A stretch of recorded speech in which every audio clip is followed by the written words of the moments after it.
The ego, the way I look at it is the ego is meant to be a magic detector, a magic witnesser.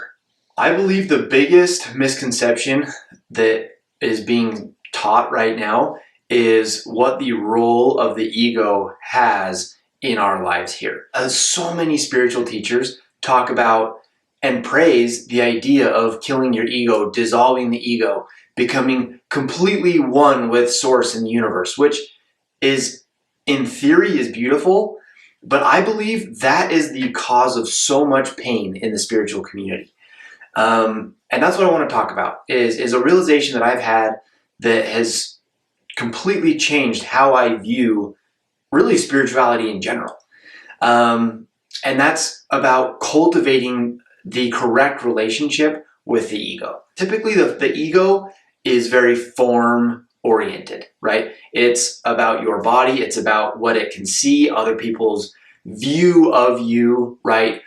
Typically, it takes all of its cues from the outside world in order to know who it is. If you can take that form and essentially roll the outside in and allow your awareness, your true self, your higher self, whatever name you want to give that, to be the thing that experiences and moves you through the world, what that does is it allows your ego to just kind of curl up and witness the magic of this universe. That is the role the ego is supposed to play. It is the game, not the player. So another analogy would be, imagine you're playing a video game and the whole time the character that you're playing is actively fighting against you, trying to like keep itself safe. Whereas you're like, no, dude, I am the one in charge. I know how to navigate this level. I've seen this 1,000 times. I know where all the little hidden tricks are. I can totally get us through this. It's going to be so fun. But the ego, the character in the game is like, oh my gosh, we're going to die. Don't waste so much energy trying to explain the rules that the ego just doesn't either A, need to know, or B, have the faculties to even comprehend. It does not have the connection to source consciousness, to that knowledge bank that your awareness does, right? Now, the obvious question is, well, then why would we even have the ego? And to me, that's the most beautiful part. If you're a parent, you've tasted this, where why do we have Santa Claus? And why is it fun as the parent or the older siblings to keep that mystique of Santa alive? Why do we do it? It's because for us, it's fun to taste the magic that comes alive when these little kids run into the room and they're like, oh my gosh, it's like a magical experience, right? That is what the ego is for the universe. Imagine being alive for millions of years. You're omnipotent, omnipresent, like you are everything. You are one with everything. You know it all. At a certain point, if you can kind of just imagine that, like you'd probably get bored. And I believe that's why the ego was created. And it's the intention that it was infused with was like, wow, you are going to bring so many beings so much joy.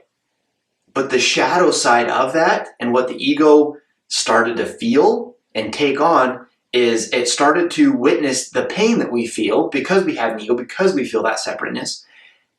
And it started to say, I'm failing. I'm not doing my job because they're feeling the pain.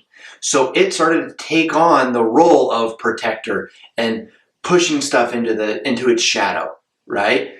The ego, the way I look at it is the ego is meant to be a magic detector, a magic witnesser. What we're really trying to do, and if you look at, I promise, every single teaching I've looked at since I've had this realization, all we are trying to do is get back to the correct aligned relationship with our ego, allowing that being to curl up, relax into who and what it really is, and just enjoy. That is what the ego is here to do. It has a specific set of skills It has that separateness for all of us to kind of orient ourselves in this world and say, okay, I am right here. This energy with this experience, with these gifts is right here. That's what ego is there to do, is to just kind of locate our energies, our stories, and then with those gifts that we came here and were incarnated to enjoy, connect with source and kind of connect with that self, that awareness that knows we're good, knows that we are really, truly one with everything. And when we have that awareness underpinning everything that the ego goes through, you are able to witness so much more magic, so much more fun, so much more spontaneity. I mean, everything is so much richer because the ego is just witnessing it.